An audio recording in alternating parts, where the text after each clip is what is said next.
raadiyoo sagalee Oromooti. Raadiyoon torbanitti guyyaa 3 Wiixata, Roobii fi Sambata galgala sa'aatii 7 hanga 7 fi walakkaatti karaa dambalii gabaabaa meetrebandii 16 yookiin kiiloherzii 17,850 yookiin oromovoice.org darbu amma jalqaba. Kun raadiyoo sagalee Oromooti.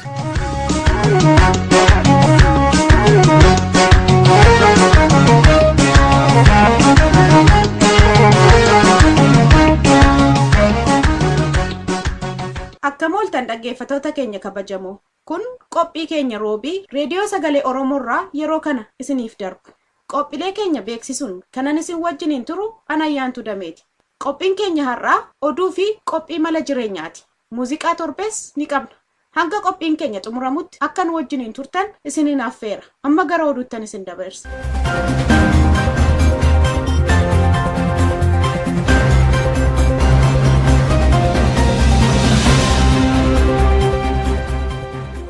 Akkam ooltan dhaggeeffattoota keenya oduu saati kanaaf qabnu sin dhageessisaa ani dhaabasaa Waaqjiraati. Woboon tarkaanfiilee humna qubattuu wayyaanee irratti fudhatu jabeesseetti fufuu beeksise. Odeessa Oromiyaa dhiyaarraa nu gayaa jiru akka hubachiisutti woboon haleellaa waxabajjii 5-8-9-12 gidduutti fudhatee milkii olaanaa argateera.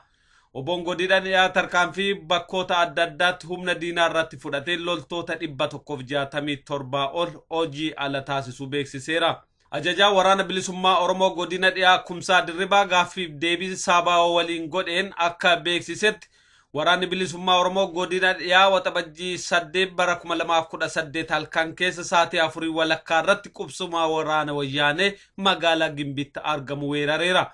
Weerara kanaanis humna diinaa 17 ajjeesuun 12 immoo madoo taasiseera. Gootichi waraana bilisummaa Oromoo tarkaanfii isaatti fufuun borumtaasa waxabajjii 9 ganama keessa waraana wayyaanee konkolaataa waraana oraalii 2 otobisii 1 fi konkolaataa xiqqaa tokkoon sosso'aa ture bakka addaa Walooyaatti jedhamutti haxiidhaan haleelee miidhaa guddaarraan ga'eera. Tarkaanfii haxii kanaanis loltoota wayyaanee oraalii 2 irra turan lakkoofsaan 120 ta'an guutuutti barbadeessuu isaa woboon beeksiseera. Akkasumas waxabajjii 5/2018 gootichi waraana bilisummaa Oromoo godina dhiyaa gaara abbaa seenaa bakka addaa Qorkaa jedhamutti waraana agaazii haleeluudhaan 7 ajjeesee 11 immoo madeessuu beeksiseera. Woboon waxabajjii 12/2018 naannoo magaalaa Mandiitti waraana cimaa keessa akka oole odeessi nu ga'e hubachiiseera. Waraanni bilisummaa Oromoo Oromiyaa bilisoomsuuf hidhannoodhaan Oromiyaa keessatti falma gaggeessaa kan jiru ta'uun kan beekamu. Qabsoon bilisummaa Oromoo haga galiisaa ga'utti qabsoo waliigalaa jabaatee akka itti fufu addi bilisummaa Oromoo beeksise. Abaa'oon marii hayyoota Oromoo waliin magaalaa Asmaraa irratti guyyoota 5 gaggeessaa ture wayitaa xumurutti akka hubachiisetti qabsoon bilisummaa Oromoo kan xumura argatu bilisummaan Oromoo yoo mirkanaa'e qofaadha. Yeroo adda addaatti qabsoo Oromoo gara dabarsuuf yaaliiwwan godhamaa turan marti qabsoo Oromootiin maseenuu isaanii kan hubachiise Abaa'oon ammas taanaan fiixa bahiinsa qabsoo Oromoof jabaatee akka hojjetu beeksiseera. Mariin imaammata Oromiyaa egeree irratti xiyyeeffates kan akeekame kufaatii wayyaanee booda biyya Oromiyaa deebisanii ijaaruuf tattaaffiiwwan godhamuuf haal duree mijeessuuf ta'uu akka ta'e hubachiiseera. Marii kanarrattis hayyooti Oromoo addunyaa keessa jiran dhimma imaammata dinagdee, qonnaa, barumsa, miidiyaa, bu'uura misoomaa fi eegumsa naannoo irratti xiyyeeffate irratti bal'inaan mari'ataniiru. Abaa'oon walabummaa Oromiyaa mirkaneessuuf qabsoo hidhannoo kan eegale bara 1970 keessa ta'uun kan yaadatamu. Sochii waraanni bilisummaa Oromoo Oromiyaa keessatti gaggeessaa jiruuf deeggarsi godhamu kan sirnaaf naamusa qabsaa'ummaa eeggate akka ta'u dhaamame. Qaamni dhimmisaa ilaallatu kun odeessa nuun ga'een akka ibsetti yeroo ammaa kana uummati keenya birmannaa guddaa waraana bilisummaa Oromoof gochaa jira. Akka odeessi nu ga'ee ibsutti uummata Oromoo roga hundarraa waraana bilisummaa Oromoo simannaaf gargaarsa adda addaa gochaafii jira. Birmannaan kun jabaatee akka itti fufu kan dhaame qaamni kun haa ta'uuti birmannaaf simannaan kun sirna waraanaaf qabsaa'ummaa eeggachuu akka qabullee dhaameera. Gama kaanii yeroo woboof deeggarsiif simannaan godhamu iccitiin akka hin baaneef of eeggannoon cimaa godhamu akka qabullee qaamni kun dhaamee jira. Qaamichitti dabaluunis afeerraaf simannaa woboof godhamu kan sirnaa fi naamusa qabsaa'ummaa eeggate ta'uu qaba jedheera. Kana malee viidiyoo fi suuraalee woboo waraabanii facaasuun faayidaa isaarra miidhaa kan qaqqabsiisu ta'uu kan ibse qaamni kun haala kana uummati keenya hubachuudhaan akka of eeggatan illee dhaameera. Akka kanaan viidiyoo fi suuraalee waraana bilisummaa Oromoo waraabanii facaasuurraa akka of eeggatan dhaamameera. Kana malees afeerraan godhamu marti of eeggannoon akka gaggeeffamu qaamni kun dhaamee jira. Oduun sa'aatii kanaaf qabnu kanumaa qophii keenya fi waliin nagaannu tura.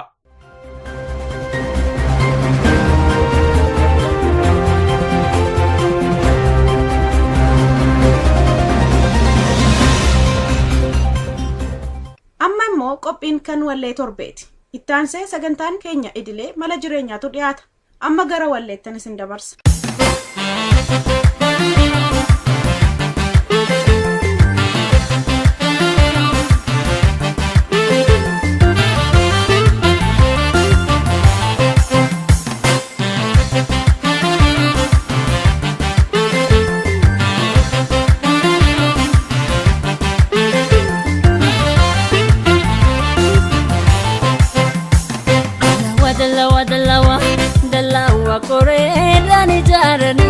karaa irratti tuulanii dallaa koreedhaan ijaaranii karaa irratti tuulanii eessansi hargaare akkamiinitti dallaa koreedhaan ijaaranii karaa irratti tuulanii dallaa koreedhaan ijaaranii karaa irratti tuulanii eessansi hargaare akkamiinitti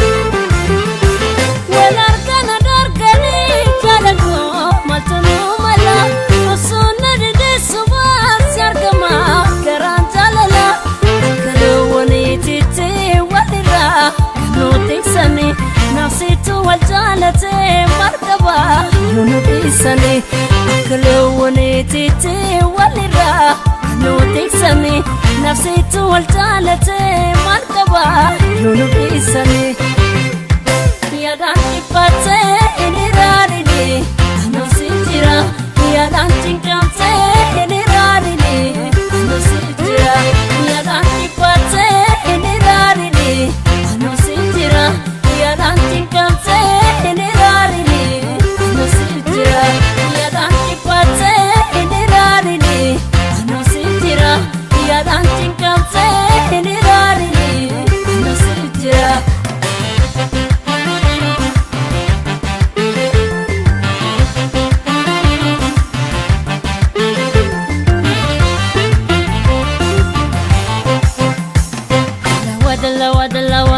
dallaa koreedhaan ijaaranii karaa irratti tuulanii dallaa koreedhaan ijaaranii karaa irratti tuulanii eessansi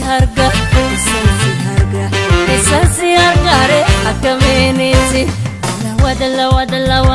dallaa koreedhaan ijaaranii karaa irratti tuulanii dallaa koreedhaan ijaaranii karaa irratti tuulanii eessansi hargaare akkamiinitti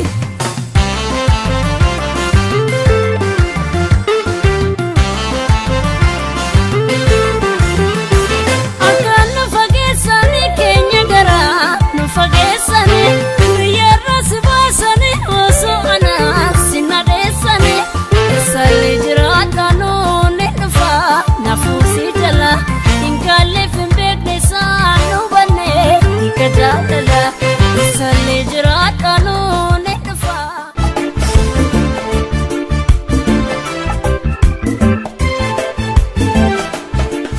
Kun qophii mala jireenyaati. Qophiin mala jireenyaa torbaanii guyyaa tokko isin dhiyaata. Kaayoon qophii kanaa uummanni Oromoo beekumsa, ogummaa fi muuxannoo isaan barbaachisu argatanii akka murtee qajeelaa fudhachuu danda'an hunneessu.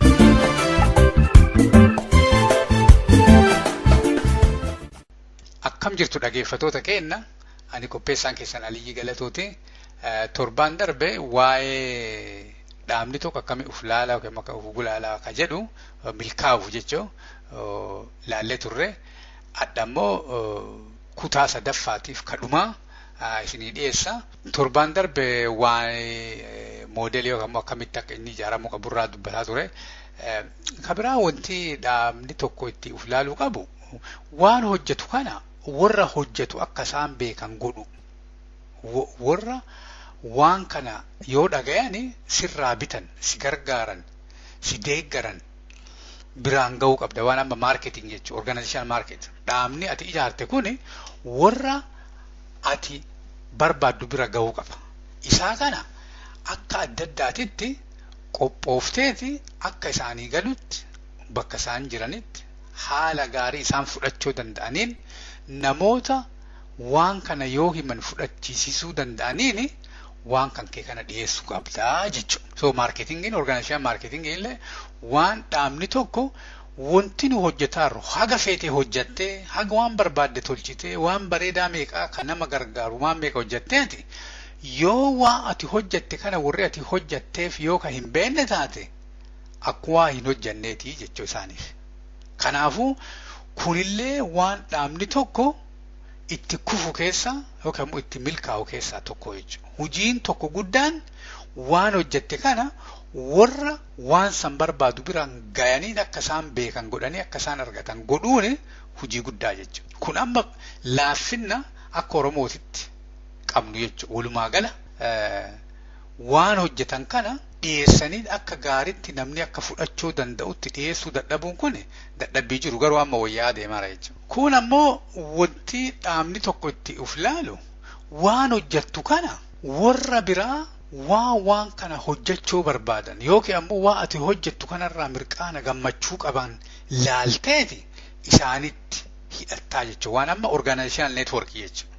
Wanti atini hojja kan kee callaa waan kana hojjettuuf hin jiru. Akkama kunoo addi bilisummaa Oromoo warra Ugaadenii waliin warra Sidaamaa fa'aa warra adda addaa warra hajaa bifa kan keetii qabu rakkoo kan keetii qabu furmaata kan keetii barbaadu kana soxxeeti isaanii hiitaa jechuudha. Yeroo isaanii hiitu maal ta'a isaan fayyadamanii waan ati ijaaratte kana akka ati simmiine gargaara jechuudha. Warri kufiinsa kan kee barbaadu isaan fayyadamee akka simmiine gargaara. Lammaffaa ammoo waliilillee dagoo walii baateeti waan ofirraa jissuu barbaaddu kan akka jissitu si gargaara jechuudha.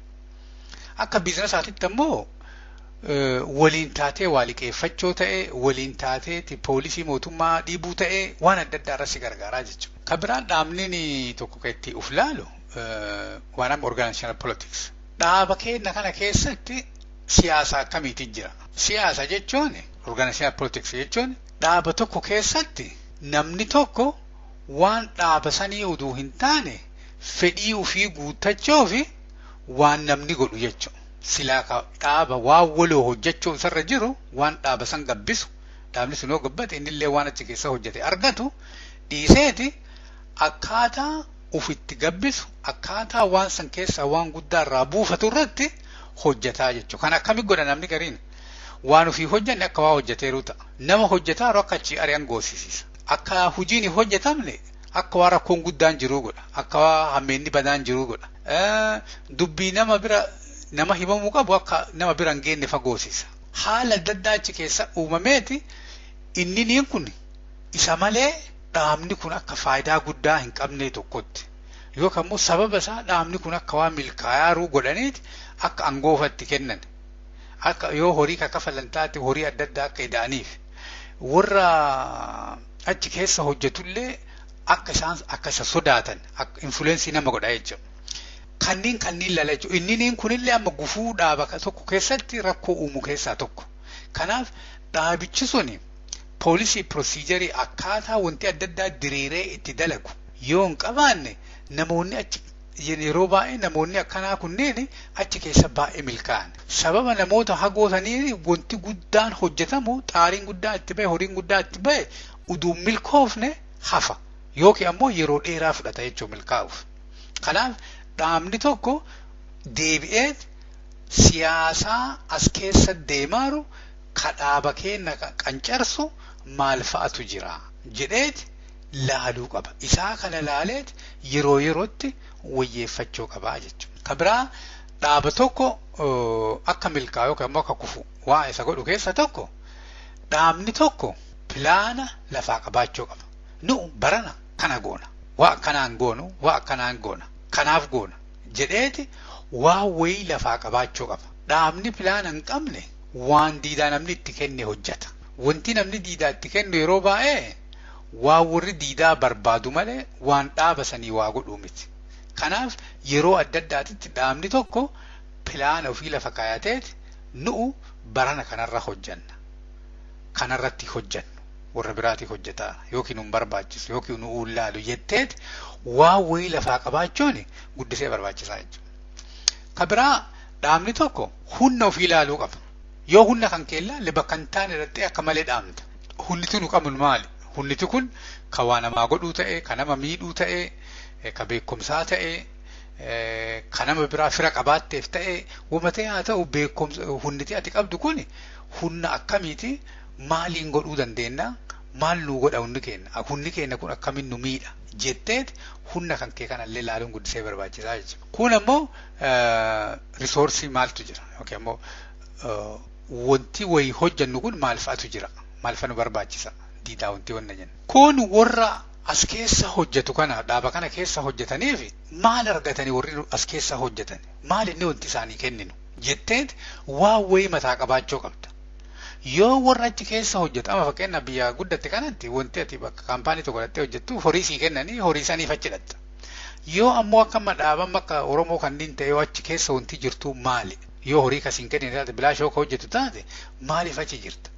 Kanaafuu namoonni achi keessa hojjetan sunneen wanti isaa hojjetaaraniif kana gaafa nu bilisa baane waa akkanaa ta'a. Uummata keenya nagaan jiraata.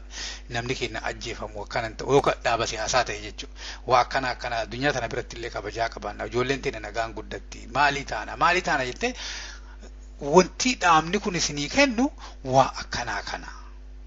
Argitee nu martuu waan kana argachuuf deemarra. Wanti argannullee waliini, wanti dhabnullee waliini, wanti nu asii harka walii kenninu hin jiru kana jedhanii waa wayii lafaa qabaachuu.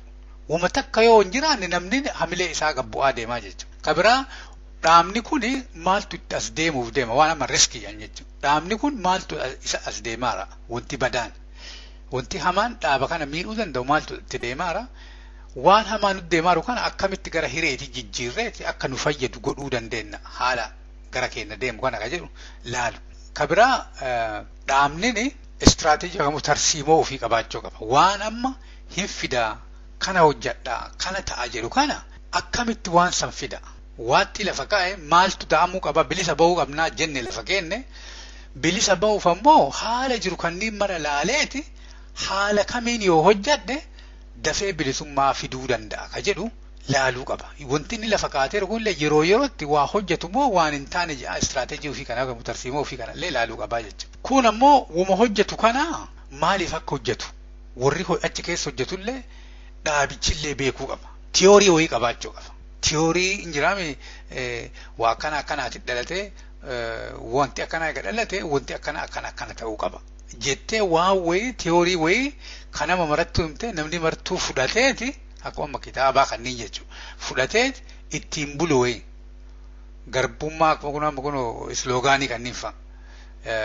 Garbummaa hojjettee hiddaan buqqifnaa hojjettee ijoollee ittiin guddifna. Abdii itti gurguraatta jechuudha. Garbummaa mannaa du'a wayya. Waan akkasii kanneen waan wayii lafaa qabaachuu qabda waan namni ittiin bulu.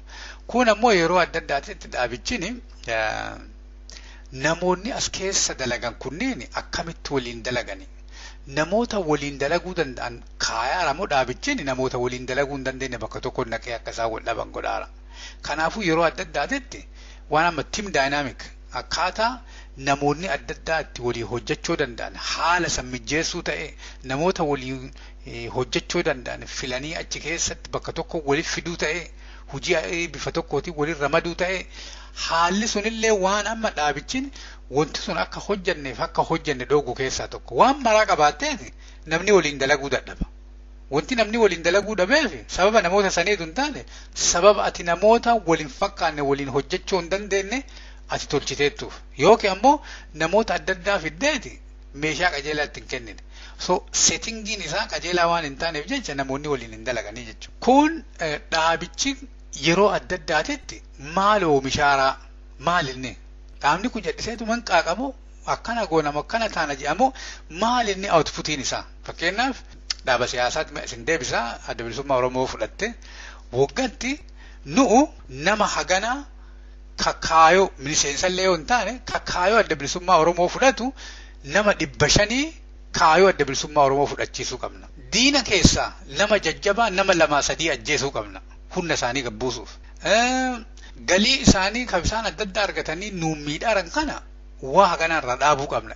Waan wayii tishertii haganaa minxassuu qabna. CD haganaa baasuu qabna. Walgeettii 200 tolchuu qabna. Addunyaa guutuutti walgeettii 200 tolchuu qabna. Walgeettiin 200 kana yoo tolchine waa akkanaatti tola. Waggaatti miiliyoona 5 horii walitti qabuu qabna. Waan wayii waan tolchitee yookaan immoo walitti qabdee waan gootu wayii qabaachuu qabda. Transakshinii wayii jiraachuu qaba. Wanti ati oomishtu wayii jiraachuu qabaa jechuudha. Kabiraa wanti dhaabni tokko ittiin of laalu value maal inni nu maaliin jiraanna kabajaa dhugaa haqaa maali waa amma faranjiin maxxanfattu kana atillee qabaachuu qabda. Dhaabni kun maaliif bula? Maal inni wanti inni itti bulu? Wanti inni itti bulu kunillee yeroo yerootti laallamuu qaba. Waan jiru waliin deemamu waan hin jirre. Uummanni keenya kan waan kana miseensa ta'eef kan nu deeggaru waan kana jala deemamu hin deemu jettee yeroo adda addaa asasii godhuun sirra jira jechuudha. Guddaan waan maraa hennaa maraa wanti dagachuu hin qabne waan ta'uu barbaaddu san. Waan ta'uu barbaaddu san hennaa maraa dagachuu hin qabdu. Waan ta'uu barbaaddu san yoo dagatte wanti martuu gatii hin qabu. Wanti hagammaan jedhu kun martuu gatii hin qabu jechuudha. Waan amma vision jechuudha. Amma akka Oromootitti wanti nu kaa'inneerru yookaan wanti kun nu barbaachisa jenneerru bilisummaa. Bilisummaa yoo dagatte ati qawwee dhukaasuun hiriira bayuun maaliin kunniin martuu gatii hin qabu. Maaliif waan kanneen maraa wanti godhattu bilisa bahuuf. Yoo hiriira bayuun kan kee qawwee dhukaasuun kan kee diduun kan kee gabaa lagachuun kan kee dippiloomaasii biyya faranjiitii hojjettu kunniin martuu lanni kunniin martuu yaa'ee bilisummaa kan Finfinnee taate akkanumaan lafatumaa olaattaa jechuudha. Kanaaf hennaa maraa wanti ati hojjettu xixiqqoo haa ta'u dubbii kan kee haa ta'u waa ati tolchitu waa ati piriintii gootu waa ati horii walitti qabdu walgeettii ati geessistu maaliin kunniin martuu karaan kun bilisummaa geessaa ka jedhu yeroo adda addaa pilaana kan kee bu'aa hojjettu kana mara keessattuu karaan kun fidee bilisummaa nama geessamu bilisummaarra nama baasa ka jedhu yeroo adda addaa laaluu qaba dhaabichi yoo amma dhaaba siyaasaa ta'e yoo dhaaba amantii ta'e ammoo wanti nu hojjennu salaata haa ta'u waaqa kadhachoo haa ta'u zakaa haa ta'u maalii haa ta'u wanti kun oofee jaannata nu galchamu jaannata nu galchu waan ittiin deemtu tokko yoo hin qabaanne bakka dhattu wanti ati hojjettu kun bakka wayii dhaquu qaba bakka sana yoo kas hin geessine taate waan biraa hojjaatta jechuudha. Kanaaf dhaabichi hennaa maraa waan kan akka gaaritti laalee xiinxalleeti bakka san hennaa maraa karaa san geessamu hin geessu. Karaa kanallee hagamitti dhiyaanne bakka gaaf duraarraa hagamitti dhiyaanne. Amma namni tokko yeroo baay'ee ijoollee isaa bakkiyyaa waliin hin taphadha. Warra amma amantii kiristaanaa qaban maal jedhani ati guyyaa Kiristoos hin fudhattirraa waggaa 10 booda deebee yeroo si argu diqqoo amala isaa sanniin fudhattee si arguun narra ture jedhan. Maaliif yoo isa amante karaa isaa deemaatta karaa isaa yoo deemte ammoo amala isaa sanniin amala dhiifamaa haa ta'u ka gara laafinnaa haa ta'u maali ta'u sanniin yoo hin qabaanne amantee hin jirtu jechuudha. Amma ka bilisummaallee akkas guyyaa atamma diinni kun nurraa ka'uu qaba. Uummanni Oromoo bilisa bahuu qaba. Gaafa jetterraa Oromummaan kan kee ol dabaluu qaba. Wanti ati Oromoo gootu ol dabaluu qaba. Nama Oromoo gargaaruun kan kee ol dabaluu qaba. Bakka Oromootti argamuun kan kee ol dabaluu qaba. Oromoof si dhukkufachuun ol dabaluu qaba. Yoo kanneen ta'an jirre ati hin taane jechuudha waan sanneen itti amantee hin jirtu jechuudha. Akkanumaan bilisa baana jetta malee afaan namarraa dhageetteeti itti amantee hin jirtu. Yoo amantee jiraatte deemtee akka woboo san taataa jechuudha. Maaliif waan maraa wanti dhiiftuufi maaliif waan maraa bilisummaa yoo caalfatte woboo taataa jechuudha. Maali woboo ta'uun du'a yookiin bilisummaatti seenuu jechuudha. Maaliif imaanni kan kee kun si oofee achiin si baasaa jechuudha. Maaliif bakka hin dhaqa jette san amantii haa ta'u, bilisummaa haa ta'u, dhaabaa diinagdee haa ta'u, daldala haa ta'u, uumatee haa ta'u, bakka gaaf duraa jirturraa bakka hin dhaqaa achiin baajettu san itti siqaa deemuu qabda malee bakkuma gaaf duraa ati kana amanaa yookiin immoo kana hojjedhaa jette kana yoo si arge ati homaa godhaan jirtu jechuudha. Ati waan kanaa homaa godhuu dhabuun kan kee immoo mallattoo waan sanitti akka ati amantee hin jirre mul'isuu jechuudha. Waa hedduu himachuu hin dandeetta waan kanneen ati godhuu dhabdeef. Garuu dhugaan jiru ati waan wayiiti gaafa amante bakka gaaf duraa san teettee uuma hin dandeenye. Hooma ta'ee ta'ee bakka san irraa hooma sitta. Waliigalatti dhaabni tokko deebee uf laaluun waa hedduu jechuun mara isaa hin himne fakkeenyaaf waan akka dhaabni kunuu fayyaa qabu fayyaa hin qabu laaluu qabda. Akkuma namni hospitaala dhaqee uf laalaa kaleen kiyya sombi kiyya maaliin kiyya ijji kiyya gurri kiyya maaliin kiyya jedhanii sirra deemanii waan maraa eksiree godhanii waa adda addaa godhanii itti ilaalanii fincaan sirraa fuudhanii wanna godhan. Dhaaba ijaarteettu kanallee akkas godhuu qabda. Fincaan irraa fuutee maalii gootee teestii adda addaa gooteeti dhaabni kun fayyaa qabamu fayyaa hin qabu. Yoo fayyaa hin qabaanne naannoo kami kalee isa dhukkubeeramu ija isa dhukkubeeramu maali isa dhukkubeera bakka isa dhukkubeeru san jijjiiruu qabda. Yoo hin jijjiirre bakka waan kaawwan innillee ajjeesu ta'a jechuudha. Sababa waan sanii du'a. Sababa kalee yaalamuu dhabdeef namichinuu du'a jechuudha.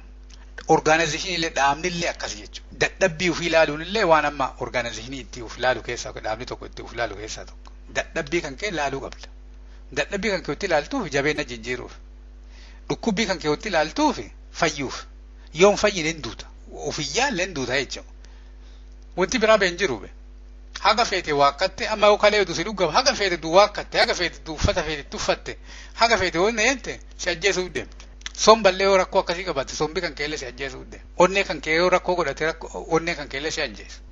Yoo ammoo ijaan kan argite taate gurraan kan dhageenne taate ammoo kwaalitiin jiruu kan keetii gabbu'aa jechuudha. Maali waan deemaru mara dhageettu waan deemaru mara argitu kun ammoo maal godhaa uuma duriitiin akkati jiraattu si godhaa jechuudha.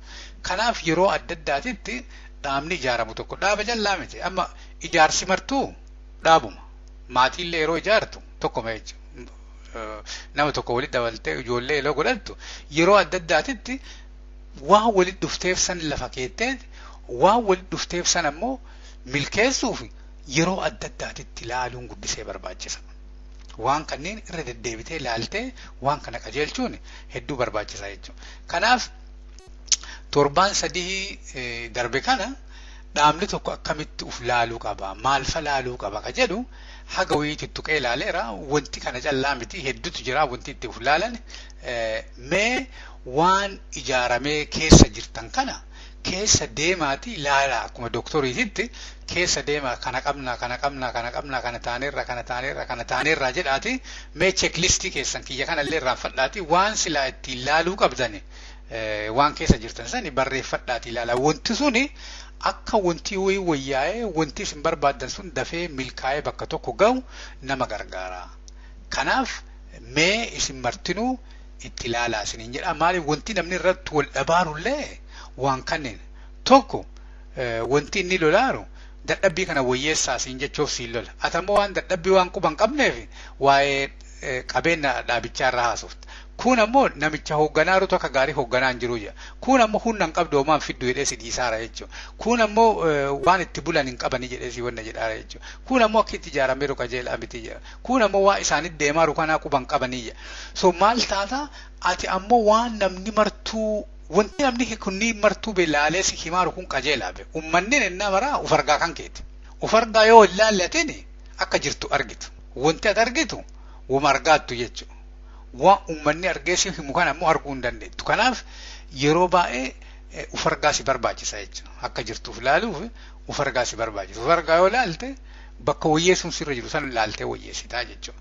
Waliigalatti kana fakkaataa waa kanarraa waa barattanii waa wanna jettan jedheeti mee keessa deemaati waan dhaaba keessa jirtanii mara laalaati dhaabni keessa jirtan kun ammoo akkamitti akka milkaa'ee waa isin barbaaddan isin fiduu akka danda'u irratti mari'adhaa isiniin jedha. Sagantaan torbaan sadiif isin qopheesse ka dhaabni tokko akkamitti uf laala akkamitti uf arguu qaba akkamitti uf wayyeessuu qaba ka jedhu asumarra raawwata. Yeroo gaarii fayyaa ta'aa ulfaadha.